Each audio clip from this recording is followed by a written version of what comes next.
en esta situación de economía prolongada, nadie quiere cambiar ese metabolismo y se prefiere mantener una economía de guerra permanente basada en una estrategia de miedo permanente. Y con esto me remito a datos históricos. Cuando Eisenhower dejó la presidencia en la Segunda Guerra Mundial, hablaba del complejo militar industrial y le preocupaba cómo unas industrias que habían sido preparadas para la guerra no eran capaces de transformarse en una industria para la paz. Estaba hablando de las industrias de armamento.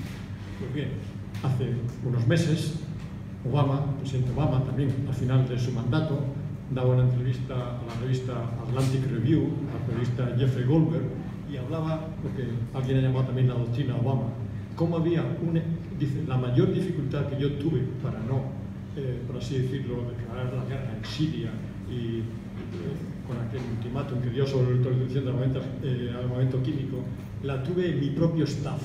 Hay un staff, hay un lobby dentro de su gabinete que le impedía, que le obligaba casi a tomar decisiones, por así decirlo, para el mayor beneficio de las industrias de armamento. O sea, existe todavía esa economía de guerra, y antes ponía el ejemplo del crecimiento de las industrias de armamento en este sentido. Evidentemente hay que cambiar ese metabolismo hay que cambiarlo, y vuelvo a insistir en mis frases iniciales de la educación por la paz. Hay que construir la paz, y eso pasa únicamente por la educación, por la exigencia del ciudadano para que no nos vendan motos, para que no nos vendan consignas, para que vayamos al origen de los conflictos. También datos de cuando hablamos de la financiación del Estado Islámico, ocurriendo los datos, en el año 2013, hace 3 días, fíjate que hay que ocurrir a las hemerotecas, un bufete americano conservador, Judicial Watch, tratando de perseguir a los correos electrónicos de Hillary Clinton, descubrieron otros correos electrónicos, que era que la DIA, otra de las agencias que compiten a las agencias de inteligencia en Estados Unidos, se descubrió un informe de 7 páginas que está publicado en Internet, por el que decía que Estados Unidos, Estados occidentales, Estados árabes, Occidente y Turquía habían financiado Daesh porque en aquel momento interesaba, pero 3 años ya las hemerotecas parece que estamos hablando de hace 200. Y ahora, 3 días después, aunque se vuelven a cambiar sus intereses, pero todo el mundo sigue fomentando, por así decirlo, sin saber quién es el enemigo, fomentando este tipo de intereses, utilizando aviones, drones o nuevas tecnologías. Eso es lo que yo propugno, ir al origen de los conflictos, que haya información. Para construir la paz hace falta transparencia también en temas de defensa, que no son secretos, transparencia, información y pedagogía. Al-Baghdadi, que fue arrestado, como recordaba Jesús, en 2004, en esos meses en los que estuvo arrestado, estuvo precisamente en la cárcel secreta estadounidense de Camp Bucca, que aunque es más famosa la de Abu Ghraib, la de Camp Bucca era bastante más terrorífica. Yo he entrevistado a algunos de las personas que pasaron por allí, y tengo incluso un amigo que pasó por allí y fue torturado allí. Y muchos de los que salían de Camp Bucca salían absolutamente cambiados, y en algunos casos, bueno, dentro de esa cárcel claramente se gestaban discursos muy extremistas y yihadistas. Las revueltas árabes de 2011 en muchos casos surgen dentro de un contexto económico y social que tenemos que tener en cuenta, ¿no? Ya por ejemplo en Egipto en 2008 hubo unas protestas muy significativas al calor de recortes y privatizaciones y del aumento del precio del pan, provocado entre otras cuestiones por la especulación en los mercados financieros internacionales con determinadas materias primas. Es muy interesante observar los cables de la embajada estadounidense en aquellos días de protestas en 2008, difundidos posteriormente por Wikileaks, porque una de las obsesiones que muestra la embajada estadounidense allí es que esas protestas puedan detener las medidas neoliberales que se estaban implementando en el país por aquel entonces, impulsadas por el Fondo Monetario Internacional y asumidas por el gobierno de Mubarak de entonces. Que la pobreza y la desigualdad y el aumento de la desigualdad y la falta de educación son los problemas principales que hay en Oriente Medio es un hecho, y me alegra mucho que se haya puesto encima de esta mesa continuamente.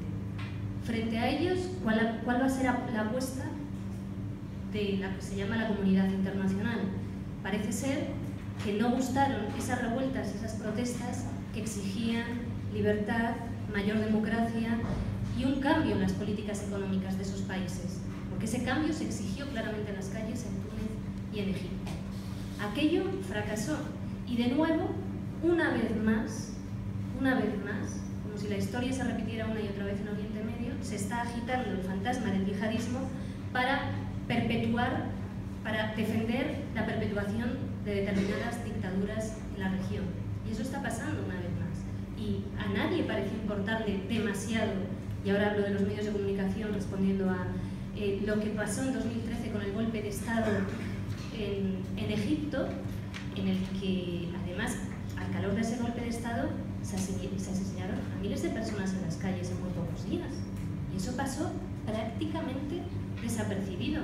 Y hubo un diario estadounidense, el Wall Street Journal, que se atrevió a comparar, para bien, como si fuera algo bueno, al dictador al-Sisi, o sea, al golpista al-Sisi de entonces, con Pinochet, diciendo que era nuestro hombre porque, con respecto a las políticas económicas neoliberales, no cabía duda que iba a ser 100 años.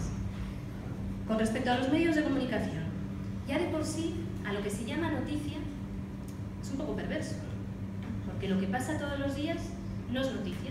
Que más de 1.000 millones de personas pasen hambre en el mundo, pues, no es noticia. Que la desigualdad aumente es noticia una vez al año cuando se actualiza el dato. Y así con todo, ¿no? Entonces, además, a través de los medios, lamentablemente, se agita también esa instrumentalización del miedo y del terrorismo que es instrumentalizado por las élites, que es instrumentalizado por determinados gobiernos, que es instrumentalizado por los think tanks y que termina, ese eco llega hasta los medios que de nuevo instrumentalizan el medio con discursos y narrativas absolutamente reduccionistas sobre una realidad muy compleja y lo peor, con discursos racistas. No se dan cuenta que estamos recibiendo muchos inputs demasiado a menudo que tienen un contenido reduccionista y racista. Y muy simplista, porque no les da vergüenza a todos estos sectores plantear que, de nuevo, ¿y por qué no estamos haciendo nada? ¿Por qué no intervenimos? ¿Por qué no bombardeamos? Como si las bombas fueran una solución, como si matar moscas a cañonazos fueran una solución, cuando a las pruebas me remito, lejos de solucionar cosas, lamentablemente suelen sembrar más terror. Pongo otro ejemplo de lo que es cómo funcionan los medios de comunicación demasiado a menudo. Recuerdo cuando Ariel Sharon entró en coma, yo estaba en Jerusalén y éramos cientos de periodistas de todo el mundo en hileras que no cabíamos frente a las cámaras, que teníamos que entrar cada media hora contando durante días que Ariel Sharon movía el dedo izquierdo de la mano derecha, el dedo anular de la mano derecha. Y no teníamos nada más que contar. Y así estuvimos semana y media. A 15 minutos de allí había una oleada de arrestos por parte de las tropas israelíes y la ocupación continuaba porque la ocupación israelí nunca para. Con respecto a la cumbre de la OTAN que decía antes, a mí me ha llamado muchísimo la atención, cada vez las secciones de internacional cada vez se reducen más, ¿no? Y en algunos medios de comunicación ya ni existen. Me ha llamado mucho la atención que haya pasado tan desapercibida en los debates y en las tertulias, etcétera, la cumbre de la OTAN del pasado julio, en la que, insisto, se aumentaron los gastos en defensa, se decidió el envío de tropas a 4 países de Europa del Este que hacen frontera con Rusia y se apostó por el aumento de la disuasión militar. Y ante esto, ¿por qué nos debe preocupar? Bueno, porque nosotros geográficamente estamos cerca de Rusia, ¿no? Y nos debería preocupar. A Alemania le preocupa. A Alemania le preocupa que se le ponga delante que tenemos que tener una enemistad total con Rusia, por ejemplo, ¿no? Todo esto debería formar parte del debate público diario, pero no ocurre.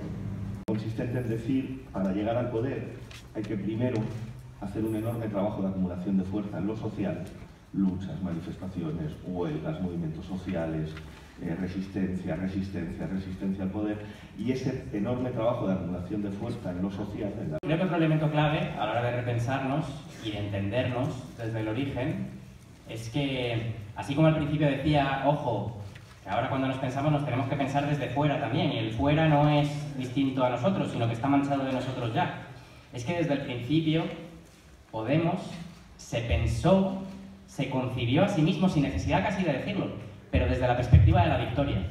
Desde el principio. El otro día estábamos teniendo una discusión con compañeros de la SI y entonces hubo una compañera... Sí.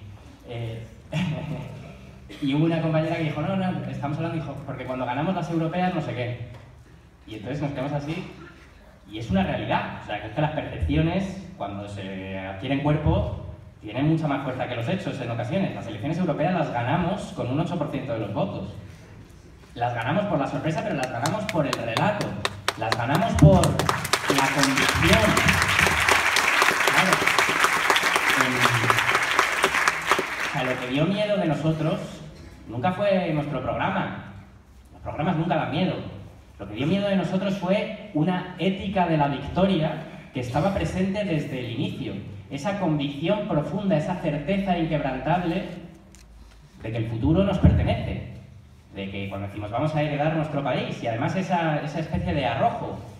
Creo que nada ha hecho sacudirse tanto los cimientos del poder como los mítines de la campaña del 20D, donde la gente gritaba remontada, remontada, remontada, porque eso es performativo, es que aunque no estuviera sucediendo iba a suceder. Con lo cual, decía, hay que pensar con total honestidad, y los análisis sociológicos y sociopolíticos hay que hacerlos con más honestidad si cabe, pero para orientarlos y para concebirlos creo que no podemos en ningún momento abdicar de esa posición. Tenemos que pensarnos desde el futuro siempre, y tenemos que pensarnos desde un futuro de victoria, porque eso es nuestro ADN, porque eso es lo que distingue además Podemos de muchos de los otros intentos que se han dado en otros lugares y en este mismo antes, y porque, como digo, no es solo una cuestión ideológica o psicológica, sino que es generadora de realidad. Pues creo que Podemos tiene que pensarse desde la victoria siempre.